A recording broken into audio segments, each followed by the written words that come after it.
السلام علیکم ورحمۃ اللہ وبرکاتہ۔ گریڈ فرسٹ ایئر، آج ہم سورہ بقرہ کا 31واں رکوع پڑھیں گے۔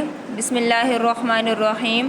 لا جناح، کوئی گناہ نہیں ہے، علیکم تم پر، ان اگر تم طلاق دے دو، النساء عورتوں کو، ما لم تمسوہن کہ تم نے انہیں چھوا بھی نہیں، او تفریضوا یا مقرر بھی نہیں کیا، لہن ان کے لیے فریضتاً حق مہر، ومتعوہن تو ان کو کچھ خرچہ دے دو، علی المعسی خوشحال یعنی امیر آدمی، قدر ہو اپنی حیثیت یعنی وسعت کے مطابق، وعلی المقتر اور تنگ دست یا فقیر آدمی، قدر ہو اپنی گنجائش کے مطابق، متاعن یہ خرچہ دینا، بالمعروف معروف طریقے کے مطابق ہوگا، حقاً اور یہ لازم ہے، فرض ہے، حق ہے، علی المحسنین نیک لوگوں پر۔ پہلا حکم یہ ہے اب اس آیت میں کہ اگر شوہر نے بیوی کو طلاق دے دی، نہ اس سے صحبت کی ہے اور نہ اس کے لیے حق مہر مقرر کیا ہے، تو اس صورت میں حکم یہ ہے کہ شوہر بیوی کو کچھ خرچہ دے دے، ٹھیک ہے، تحفے کے طور پر۔ اگر وہ امیر ہے تو اپنی وسعت کے مطابق دے، اگر وہ غریب ہے تو اپنی گنجائش کے مطابق دے، لیکن وہ معروف طریقے کے مطابق ہو، یعنی شریعت اور سنت کے مطابق ہو، اور یہ نیک لوگوں پر حق ہے، یعنی یہ شوہروں پر حق ہے، لازم ہے کہ وہ بیوی کو کچھ نہ کچھ دے دے، اس صورت میں جب اس کے لیے حق مہر مقرر نہیں ہے۔ جیسے کہ حضرت حسن رضی اللہ تعالی عنہ نے ایک متعلقہ عورت کے لیے جو اسی طرح تھی کہ اس کے شوہر نے اسے صحبت بھی نہیں کی تھی اور نہ اس کے لیے حق مہر مقرر کیا تھا، تو حضرت حسن رضی اللہ تعالی عنہ نے انہیں 20,000 درہم کا تحفہ دیا تھا۔ دوسری اسی طرح حضرت قاضی شریح رضی اللہ تعالی عنہ، انہوں نے بھی ایک متعلقہ عورت کو 500 درہم تحفے کے طور پر دیے تھے، تو شوہر کو بھی چاہیے کہ وہ اپنی بیوی کو کچھ نہ کچھ خرچے کے طور پر یعنی تحفہ دے دے۔ وَإِن طَلَّقْتُمُوهُنَّ اگر تم انہیں طلاق دے دو، من قبل اس سے پہلے، ان تمسوهن کہ تم نے ان سے خلوت کی ہو، وقت اور تحقیق، فرضتم تم مقرر کر چکے ہو، لہن ان کے لیے فریضتاً حق مہر، فنصف تو نصف حق مہر، ما فرضتم جو تم نے مقرر کیا ہے وہ ادا کرو، الا سوائے انجی کے یعفون وہ خود ہی معاف کر دے یعنی بیوی خود ہی معاف کر دے، او یعفو یا معاف کر دے، الذی وہ شخص یعنی شوہر، بیدہ جس کے ہاتھ میں ہے عقدۃ گھرا النکاح نکاح کا۔ اب دوسرا حکم یہ ہے اگر شوہر نے بیوی کو طلاق دے دی، ٹھیک ہے، نہ اس سے صحبت کی ہے، نہ اور اس سے صحبت تو نہیں کی لیکن اس کے لیے حق مہر مقرر کیا ہے، ابھی تک ادا نہیں کیا، تو اس صورت میں شوہر کو چاہیے آدھا حق مہر بیوی کو دے دے اور آدھا اپنے پاس رکھ لے۔ اب پورا کیوں نہیں دے گا، آدھا کیوں دے گا؟ اس وجہ سے کیونکہ شوہر نے بیوی سے فائدہ ہی نہیں اٹھایا۔ دوسرا اسی حکم کا دوسرا حصہ یہ ہے کہ اگر بیوی ہی معاف کر دے یعنی وہ حق مہر نہ لے تو تب بھی یہ اچھی بات ہے، اگر شوہر معاف کر دے تو تب بھی یہ اچھی بات ہے۔ وَأَن تَعْفُوا اور اگر تم ہی معاف کر دو یعنی شوہر کو کہا جا رہا ہے کہ تم ہی معاف کر دو، آدھے کے بجائے پورا پورا حق مہر دے دو، اقرب تو یہ بہت زیادہ قریب بات ہے یا کام ہے، للتقویٰ پرہیزگاری کے، یعنی یہ تقویٰ کی بہت بڑی صفت ہے۔ وَلَا تَنْسَوْا اور نہ بھولو الفضل احسان کا برتاؤ، بینکم آپس میں، یعنی اگر شوہر نے سارے کا سارا حق مہر ہی دے دیا، آدھا اپنے پاس نہیں رکھا، تو اس صورت میں یہ ایک احسان کا برتاؤ ہے جو کہ بہترین بات ہے۔ ان اللہ بے شک اللہ پاک بما جو کچھ تعملون تم کرتے ہو، بصیر خوب دیکھنے والا ہے۔ حافظو حفاظت کرو علی الصلوات اپنی حافظو حفاظت کرو علی الصلوات نمازوں کی، والصلاۃ اور نماز کی، الوسطی جو درمیانی ہے، وقوموا اور کھڑے ہو جاؤ، للہ اللہ کے سامنے، قانتین عاجزی اختیار کرتے ہوئے۔ اب یہاں اس آیت میں ہم 3 باتیں پڑھیں گے۔ پہلی بات یہ ہے کہ اس آیت سے نماز والی آیت سے پہلے بھی طلاق کے احکامات ہیں، نماز والی آیت کے بعد بھی طلاق کے احکامات ہیں، تو درمیان میں نماز کا حکم کیوں کیا؟ درمیان میں نماز کا حکم اس وجہ سے کیا کیونکہ جتنے بھی احکامات ابھی تک بیان ہو چکے ہیں اور جو اس کے بعد بیان ہوں گے وہ حقوق العباد میں سے ہے۔ اب اگر کسی آدمی نے حقوق العباد کی حق تلفی کر دی تو وہ اس وجہ سے کرتا ہے کہ اللہ کے احکام کی طرف اس کی بے توجہی ہوتی ہے یا حقوق العباد کی طرف اس نے مکمل توجہ نہیں دی ہوتی، جس کی وجہ سے اس سے خطا اور لغزش ہو جاتی ہے۔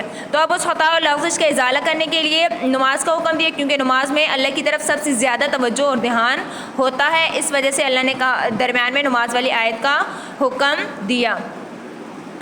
اب دوسری بات کیا ہے کہ درمیانی نماز کی حفاظت کرو۔ آیا درمیانی نماز سے کیا مراد ہے؟ درمیانی نماز سے مراد صلاۃ عصر یعنی عصر کی نماز ہے، صلاۃ الوسطیٰ کو انڈر لائن کر کے سائڈ پہ لکھ دیں، عصر کی نماز۔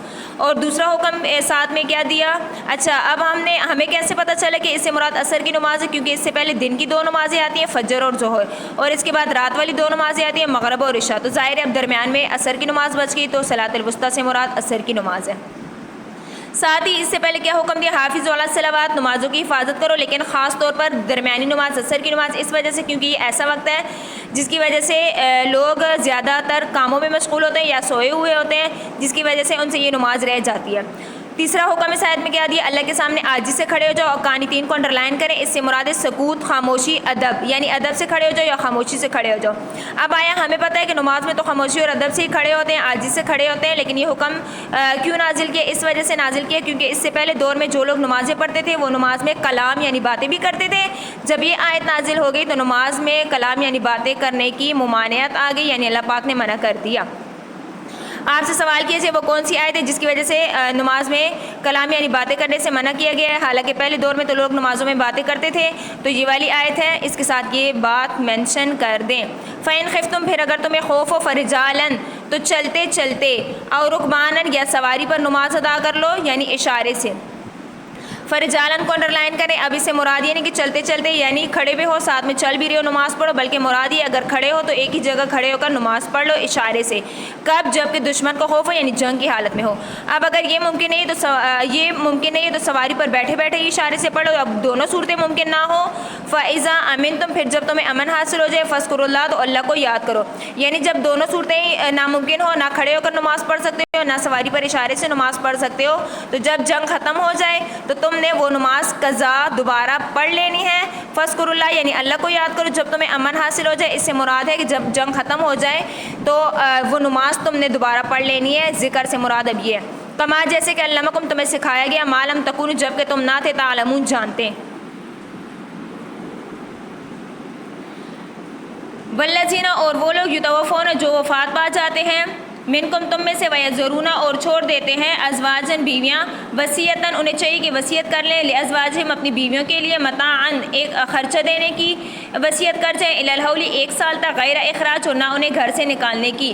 یعنی اب اگر ایک شوہر ہے کہ وہ فوت ہو چکا ہے تو انہیں یہ حکم دیا گیا کہ فوت ہونے سے پہلے اپنی بیوی کے لیے وصیت کر لو۔ دو وصیتیں کرنی، ایک یہ کہ بیوی